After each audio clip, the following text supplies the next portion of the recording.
Hello বন্ধুরা, welcome to new recipe. তো বন্ধুরা, আজ কাঁচা আম দিয়ে করব চাটনি। দেখো, একটা আম চিরচির করে এভাবে পাতলা করে কেটে নিয়েছি স্লাইস করে, তারপর চিনি দিয়ে করব চাটনিটা। চিনি নিলাম অনেকটা, আর গরম জল বসিয়েছি, দিলাম লবণ সামান্য। এই গরম জলে আমগুলি দিয়ে দেব, দিয়ে একটু হালকা নেড়ে চেড়ে জাস্ট তুলে নেব। আমের মধ্যে যে অতিরিক্ত টক থাকে সেই টকটা যাতে চলে যায়, তার জন্য মানে জলের মধ্যে দিয়ে একটু পা গুটিয়ে তুলে নেব, নাড়াচাড়া দিয়ে। বেশি সিদ্ধ করব না, সিদ্ধ করলে আবার চাটনিটা খেতে বেশ ভালো লাগবে না বলে। তো এই তো হয়ে গেছে, এখন আমগুলি তুলে নিচ্ছি, নাহলে আবার বেশি হয়ে গেলে মানে গলে যাবে আর কি। তো আমগুলি এখন তুলে নেব জল থেকে। তো আমি চাটনিটা আজ রান্না করছি বলে তোমাদের সাথে একটুখানি শেয়ার করব। অবশ্যই পুরো ভিডিওটা দেখো, তাহলে বুঝবে আমি কিভাবে আমের চাটনিটা করলাম। আর এভাবে আমের চাটনিটা মানে রান্না করলে খুবই ভালো লাগে। তো দেখো, আমগুলি তুলে নিচ্ছি। অনেকে অনেক রকম প্রসেসিংয়ে আম চাটনি করো, তো আমি কীভাবে সিম্পলিভাবে রান্নাটা আজ করছি সেটাই জাস্ট একটু শেয়ার করব।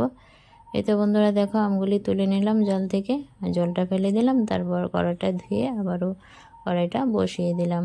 কড়াইতে তেল দিলাম, অল্প করেই তেল দিলাম। তেলটা নাড়াচাড়া দিয়ে একটু গরম করে নেব।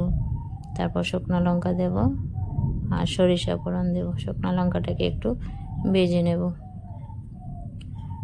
টক বলো চাটনি বলো, সরিষা ফোড়ন দিলেই মানে সেন্ট আসে ভালো, খেতেও ভালো হয় মানে আমার কাছে আর কি। জানি না কার কাছে কীরকম লাগে। সরিষা ফোড়ন দিলাম, আর সরিষা ফোড়নের টক চাটনি মানে যেটাই রান্না করে আমার কাছে খুবই ভালো লাগে। সরিষাটা হয়ে গেছে, এখন দিয়ে দিলাম আমগুলি, বাবানো আমগুলি দিয়ে দিলাম।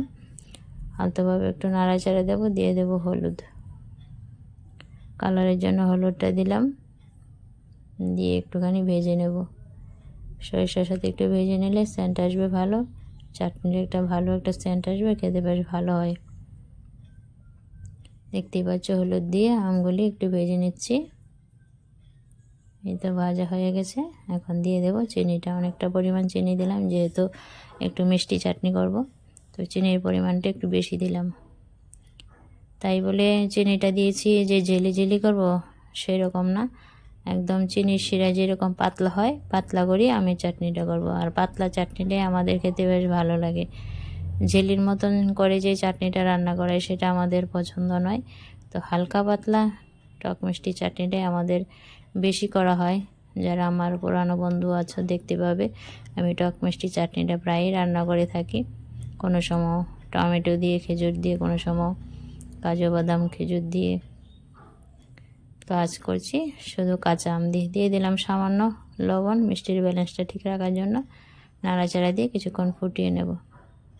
তো দেখো, বকবকিয়ে পাক উঠছে, জলটা ফুটছে, আবারও নাড়াচাড়া দিয়ে নিচ্ছি।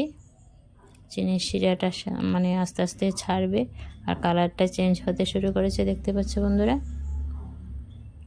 হালকা পাতলা এই যে চিনির শিরা তৈরি হচ্ছে, আর চাটনিটাও হবে আর কি। তো দেখো, অনেকটাই হয়ে এসেছে, আবারও নাড়াচাড়া দিয়ে দেখে নিচ্ছি। দেখতে পাচ্ছ কালারটা কত সুন্দর এসেছে বন্ধুরা। চিনির শিরাটা মানে হয়ে আসছে আর কি, মিষ্টিটা ছেড়েছে আর শিরা তৈরি হয়ে গেছে। আর বেশি জাল দেব না, এভাবে করে নাড়াচাড়া দিয়ে কিছুক্ষণ নামিয়ে নেব। বেশি জাল দিলে আবার জেলি হয়ে গেলে খেতে ভালো লাগবে না আর কি। এরকম হালকা পাতলা চিনির শিরাটাই ভালো লাগে। তো আমার আজকের আমের চাটনি রেসিপিটা সিম্পলি করে তোমাদের সাথে শেয়ার করলাম, মানে যেভাবে রান্না করেছি সেটাই শেয়ার করলাম আর কি। এই তো নামিয়ে নেব, নামিয়ে নিলাম বন্ধুরা। তো আমের চাটনি রেসিপিটা তোমাদের কাছে কেমন লাগলো, আর আমের চাটনিটা দেখতে কীরকম হয়েছে অবশ্যই কমেন্টে জানিও। আমগুলি একদম গলেছে আর এরকম হয়েছে, দেখো হালকা পাতলা। আর হালকা পাতলা চাটনিটাই খেতে বেশি লোভনীয় হয়, টেস্ট হয়। বন্ধুরা, একদম সিম্পলিভাবে আমি আজ আমের চাটনিটা রান্না করলাম, আর সেই রেসিপিটাই তোমাদের সাথে শেয়ার করলাম। অবশ্যই কমেন্টে জানাতে ভুলো না আমের চাটনি রেসিপিটা তোমাদের কাছে কেমন লাগলো। তোমাদের লাইক কমেন্ট দেখে আমার ভিডিও করার উৎসাহ জাগে। থ্যাংক ইউ বন্ধুরা এই পর্যন্ত ভিডিওটা দেখার জন্য। তাহলে বন্ধুরা, আজকে এই পর্যন্ত ভিডিওটা এন্ড করে দিচ্ছি। নতুন একটা দিনে নতুন একটা ব্লগে বা নতুন একটা রেসিপি নিয়ে আবারও চলে আসবো। তো বন্ধুরা, তোমাদের লাইক কমেন্ট শেয়ারে আমার ভিডিওটা অনেক দূর পর্যন্ত এগোবে। যদি পারো একটা শেয়ার দিয়ে দিও। তাহলে বাই বন্ধুরা, আজকের মতন টাটা, ভালো থেকো সবাই।